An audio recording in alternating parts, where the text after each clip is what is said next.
really bought in to a lot of things we're trying to accomplish, and yet we've got a long ways to go. Obviously, our numbers from a roster management standpoint are nowhere near where we need to be, especially thin at linebacker, very thin at offensive line.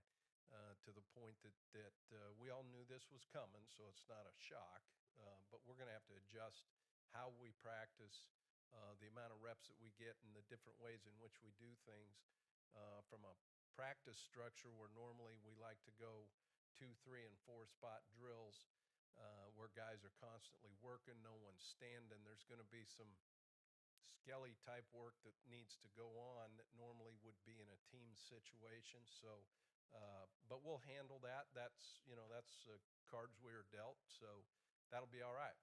The key is making sure we get as much work as we can with as many people as we can to kind of establish who we are, what we're all about, and the direction we're going to head with this football team as we move in from spring ball then into the summer session. So excited about the direction that we're headed. A lot of work ahead, and yeah, you know what? It's kind of fun work.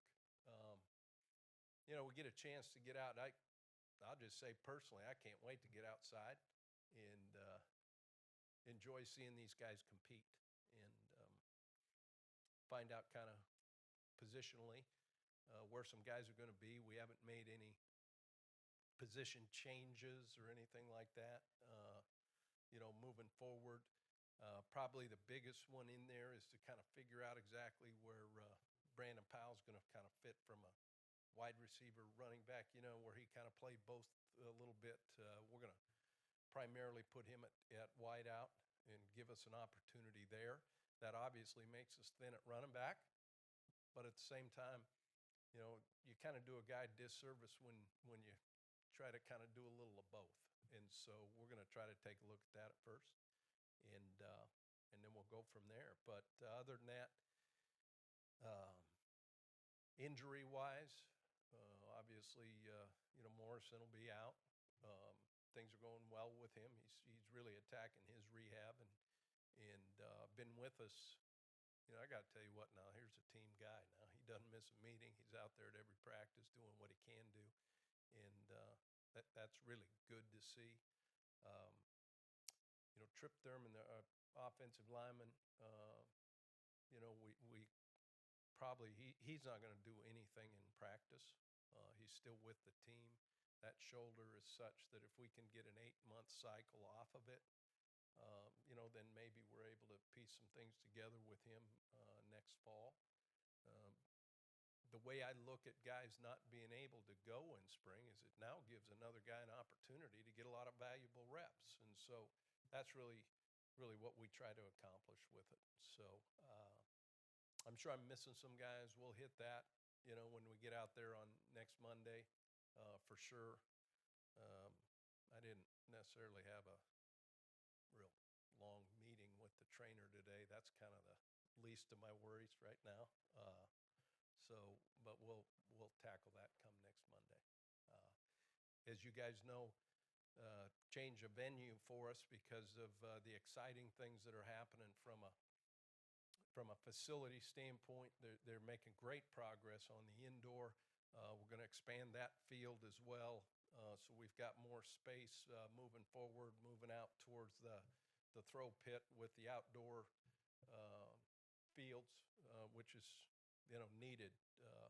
We'll tear up that one turf and grass both of those, and then have the field turf on the indoor. So all our practices will be out at the lacrosse and soccer complex. We'll come in the stadium, to do some scrimmage work and that kind of thing. But other than that, that'll be the home for our practice stuff. And that's going to hinder a little bit what we do in camp this summer, to be honest with you, because right now we'll just have, the swamp here and then the track field over there as far as we're, use for what we need to do. So, that's going to be a little bit different. And yet, improvise, adapt, and overcome. That's really what it's all about. You don't worry about, the hand you're dealt. You're worried about how you got to go attack it moving forward. So we're excited about a lot of those things that are moving forward in the program. So with that, what kind of questions we have? Coach, how much tape have you guys been watching, and kind of what's your overall evaluation early of the talent you've inherited? Well, we've done obviously a lot of tape work, not only on our own guys, but looking at next year's schedule. So as you move towards the end of spring ball, some of the unique things that you need to at least expose them to a little bit as your schedule kind of moves forward. It's been a lot of that. Um, it's hard to match schemes. It's more seeing what people do individually and seeing the things that they were successful at. And yet, without being out there with them and practicing, there really are no preconceived notions going into what we've got going on this spring. So there's been a lot of film watched, believe me. Yeah, Coach. What would be the benefit to having a starting quarterback in place by the end of spring? Oh, I think, you going into the summer, you got an opportunity maybe to, develop some things from there, but we're not putting a timeline on a starting quarterback. We've done it, a lot of different ways, a lot of places we've been and been successful doing it. So when it's time, we'll name that. And yet I'm looking forward to seeing what those guys can do and seeing the competition as we move forward. They'll get opportunity with all groups as just the way we practice. So the thing I know from playing the position and having coached it a long time, sometimes guys become kind of crutch heavy if they're just practicing with the same group of guys. You never know who's going to be in the game. You got to develop trust with everybody, all the receivers, all the running backs, all the tight ends. So those guys will take a lot of reps with a lot of different groups moving forward, and should be a lot of fun. Jake McGee, what's his Okay, status? yeah. Jake will not, he'll be in a lot of drills. He'll not be in any live action based on that, whatever, foot.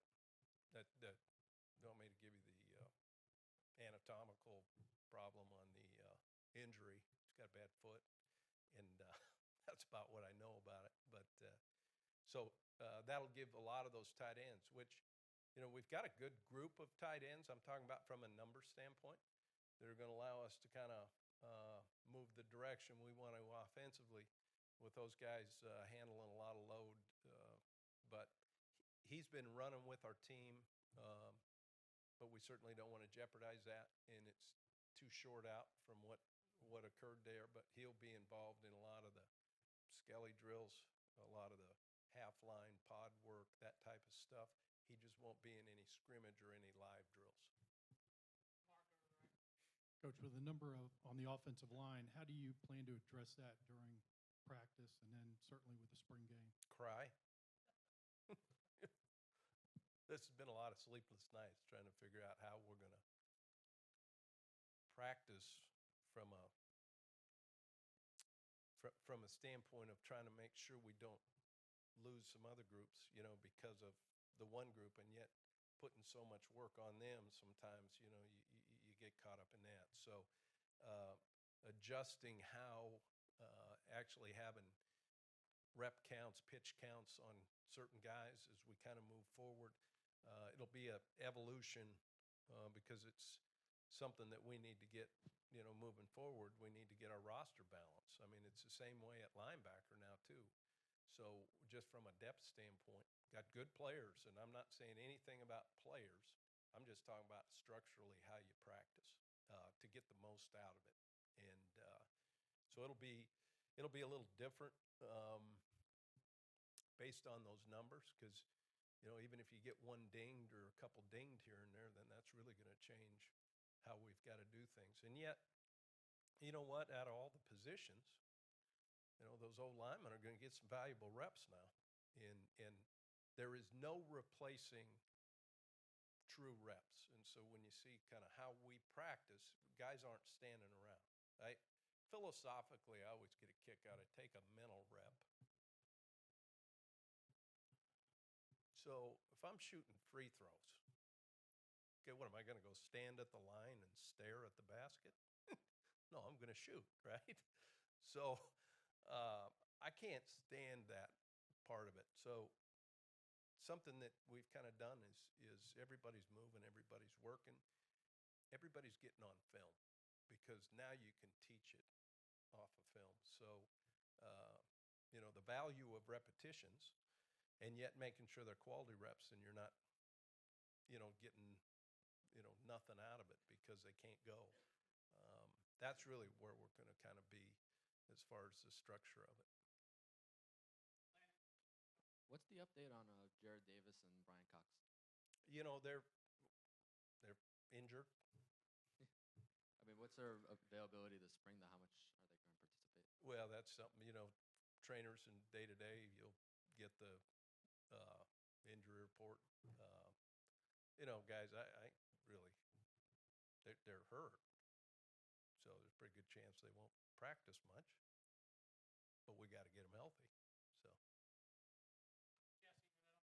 As a follow-up to Mark's question, Mhm. in terms of specifics, though, do you guys think that you'll be able to hold a traditional spring game with only 7 or 8 offensive linemen? I don't see how you can when you don't have 2 units. Here's what I'm kind of toying with, all right, and I think this would be pretty awesome myself, is we're going to retrofit the O-Dome and have an Arena League game, okay? Don't you think that'd be cool? We'll play it off the nets. We'll have some music. It should be fun, energy. I think that's a great idea. So that might be the direction we're headed. But we'll probably look at having more a traditional offense and defensive scoring system, and then obviously within that some pure, red area competition, overtime competition, coming out competition, that kind of thing between the units. But I really don't have that answer now until we see where we are 15 practices from now. And as a follow-up to having Thurman out now, who are the guys that y'all specifically are looking to kind of fill in those spots? He was the guy that most presumed was going to be either the starting center or one of the guards. Sure. Let's see. There's nobody here that wants to. Andy Staples is gone. Is that right? Well, I mean, you told me I was going to have a chance to get some old linemen out of this. So. They don't feed us. Well, there's the reason. Okay, make sure we get them fed next time, will you? They all got to play, right? And so we're excited to see how they all develop. And you're not. Look, I'm one of these guys. It's about the team. It's about the Gators. Okay, the individual, who that is. I don't know yet. That's why we practice.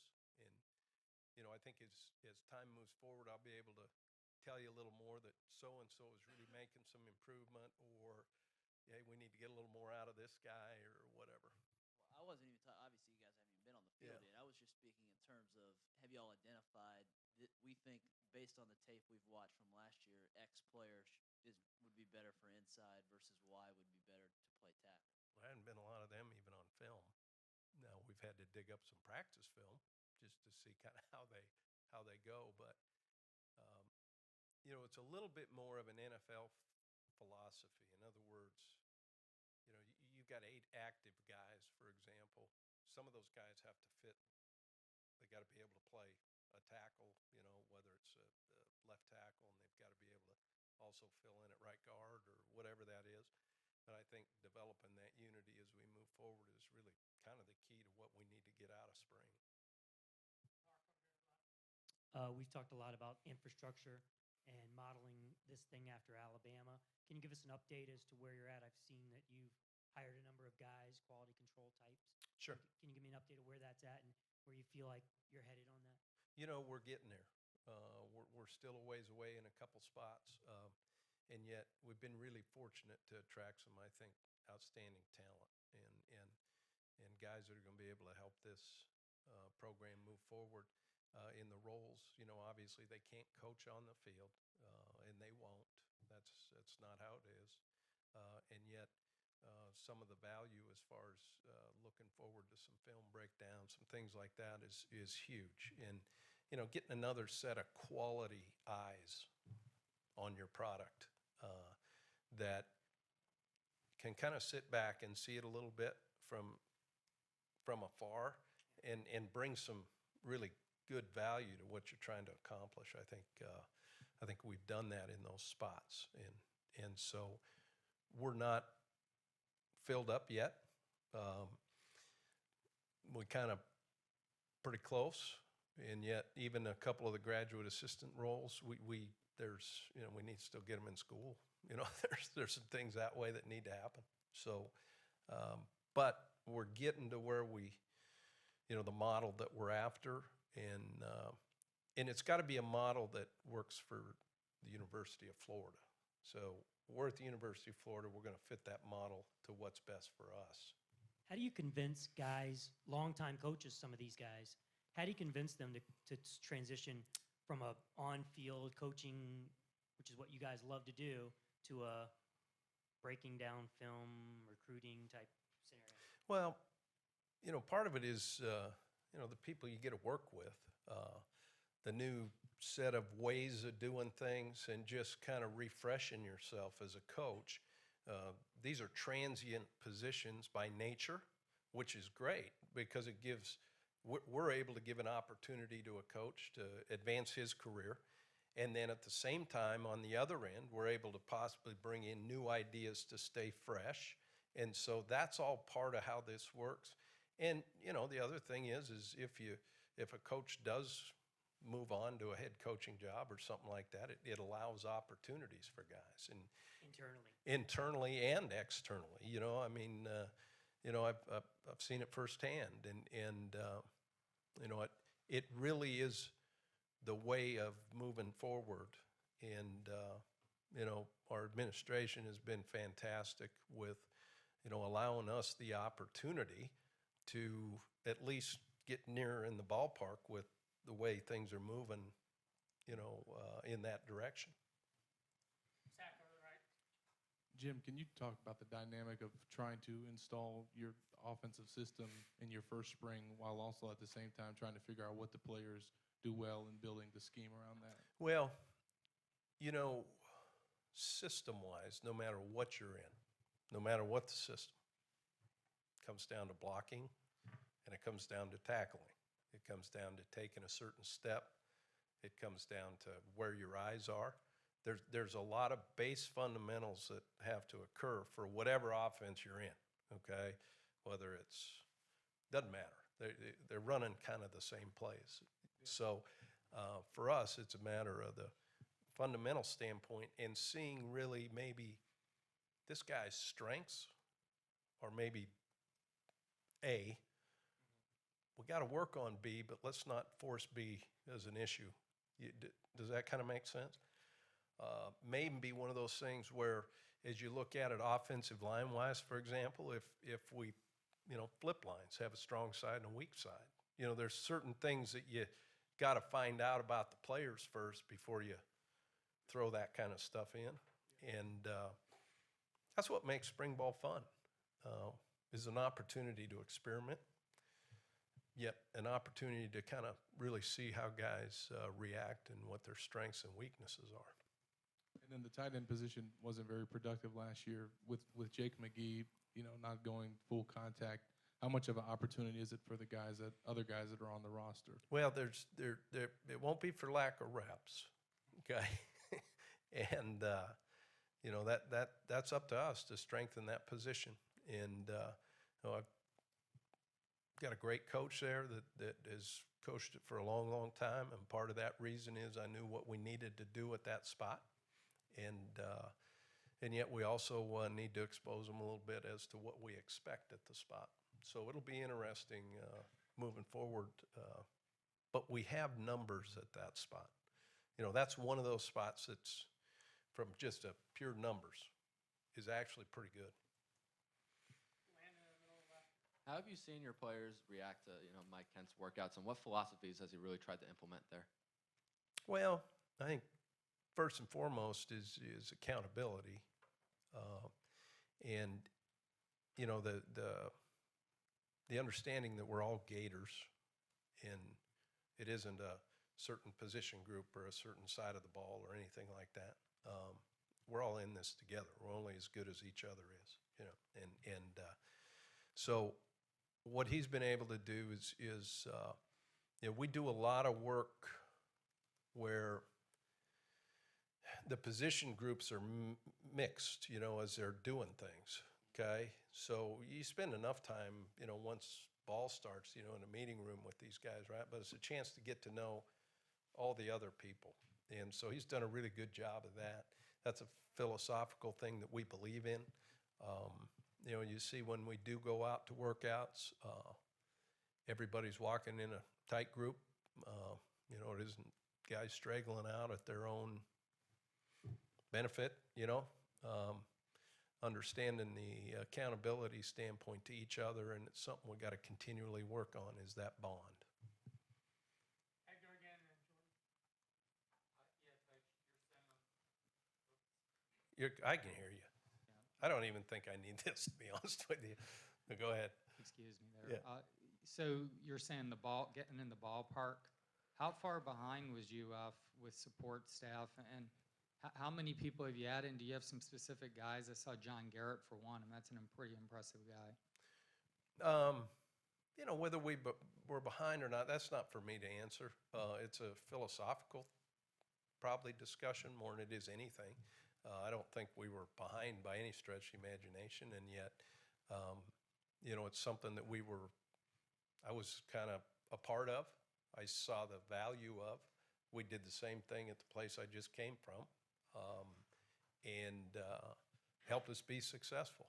And so, you know, bringing that here is just something philosophically that we believe in, and something that our administration is totally behind.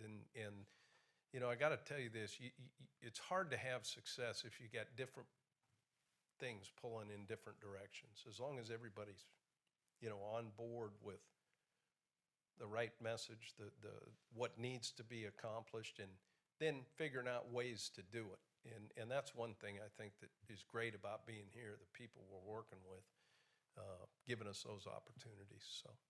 And some specific guys? I mean, who are some of the people that you brought in?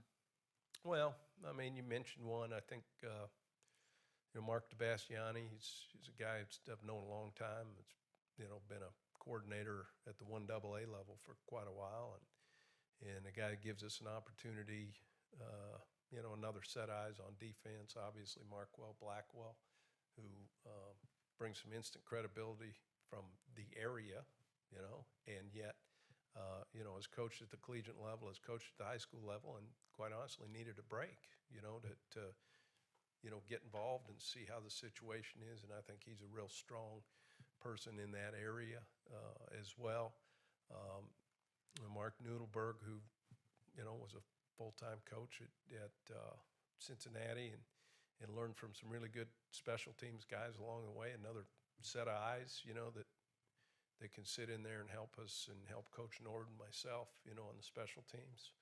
You know, we still have some spots, all right, that may be designated already, but, you know, for one reason or another haven't quite been filled. The one thing you'll find out about me is I got a lot of patience in this, and part of it is until you see your team and really see what it is, maybe you don't know exactly what part you kind of need to help the organization.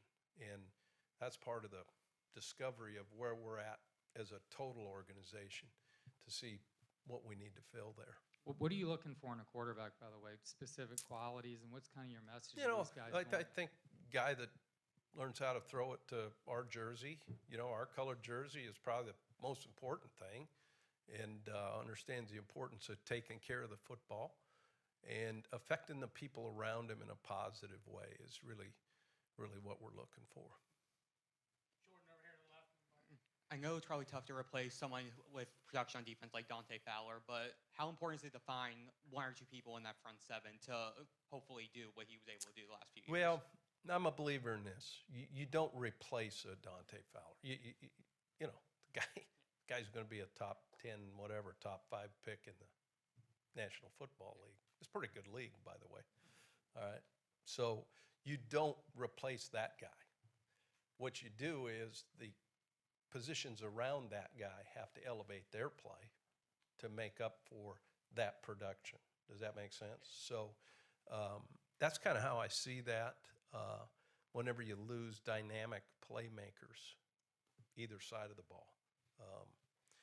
And so I never want to ask somebody to be someone they're not. There's only one Dante, right?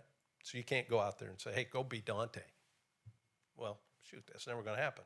So the key is, or what are the guys around that spot doing to help you be successful? And that's really what we have to do. We've got to make up for those plays somewhere, right? Well, that means some guys around them need to elevate. To that point, Coach, you told us in December that you were big on interaction with your players, and you talked about dead fish.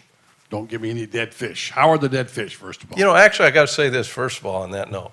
You know, walking in here finally, there was a little energy. It was a little bit better. All right, I didn't feel like I was at Winn-Dixie walking down the frozen fish aisle, okay, seeing a bunch of non-reactive bodies in here, right? But, you know, I like being around these guys. They got some energy when we come in here and we're able to, you know, visit. They're actually a lot of fun. And yet the work is really just kind of now getting going. And how they adapt to the change in the practice philosophy, for example, will be interesting. But, you know, that's a constant thing. And I mean, it isn't just your team now. I mean, it's everybody that's involved in the football program. I mean, you know, if some guy's always walking in my office and the son of a gun looks like Eeyore, you know, here, turn around, come back in like Tigger, so at least I got a chance here, right?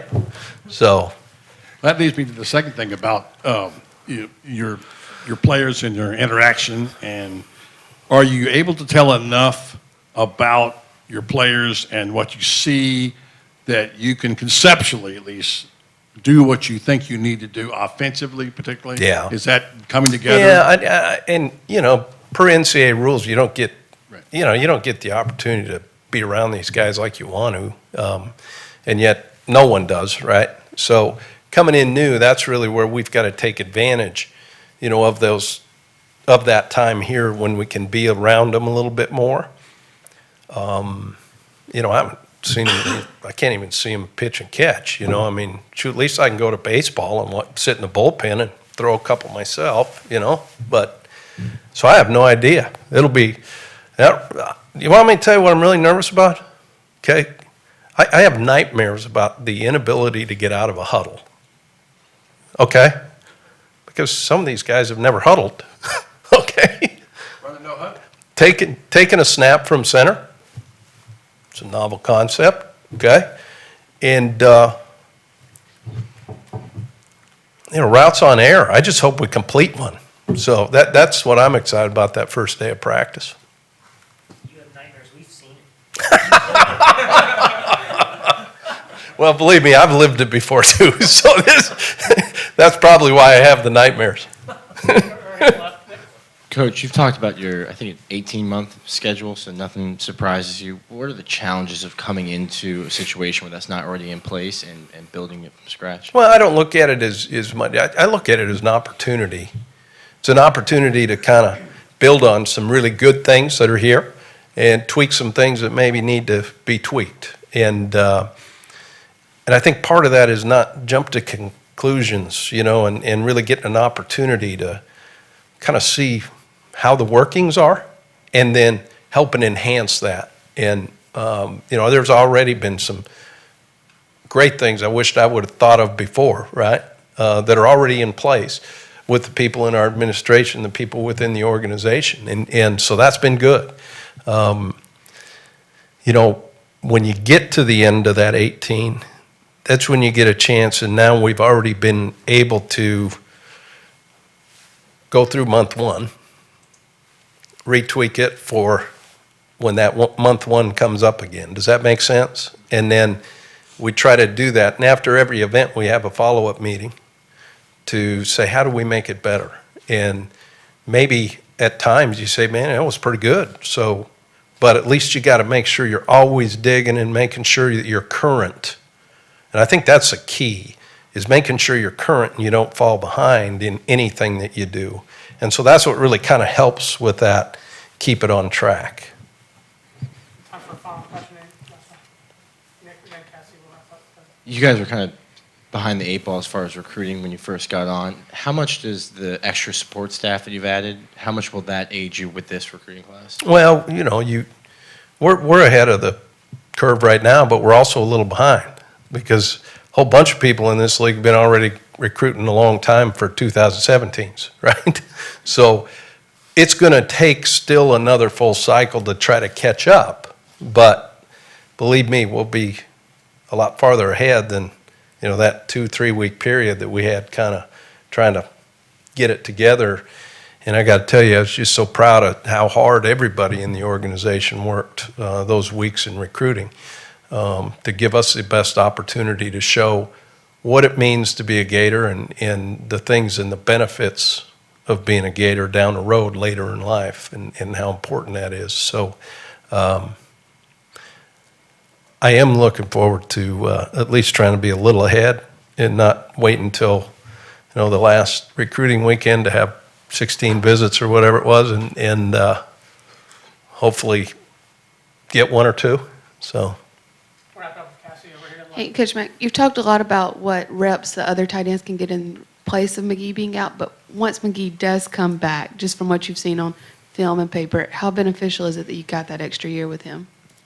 Well, he never really had a chance last year to even play. So I know this. Guys looks like they're supposed to. And that's a step in the right direction. And then he'll be able to do, like I said, he's not going to be able to be in any live drills.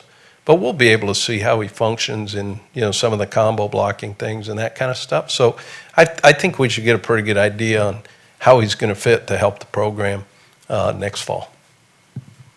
Anything else? All right, guys. Okay, hold it. Nothing? Are you sure you didn't get him anything? We'll have it taken care of next time. Okay, good. I want to make sure you guys are taken care of, and my apologies. Let's double next times, okay, so they can at least take something home and put in their fridge, all right? Thanks, guys. I appreciate it.